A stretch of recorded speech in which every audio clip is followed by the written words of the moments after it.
Hmm, Mukhang ang saya mo ah. Ano meron? tingnan mo to. Ano yan?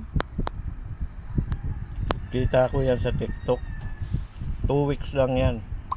Pero tingnan mo naman yung ano ko, kinita ko sa loob ng 2 weeks.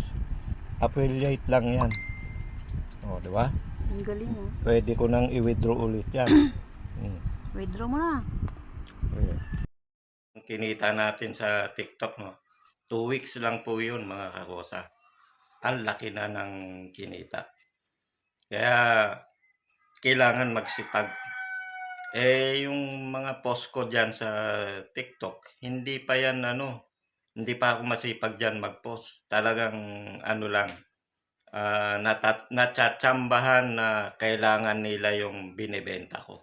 Kailangan trending yung mga binibenta na product doon sa TikTok, yung sa pag-a-affiliate. Maganda mga kakosa.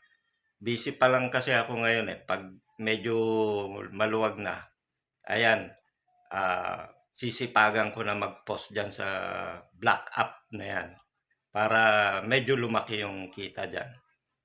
Kung kayo mga kakosa, gusto nyo rin kumita, dahan-dahan lang, paunti-unti lang, kikita kayo. Porsigihin nyo lang, tuloy-tuloy. Paano? Magpopost ulit ako. Salamat.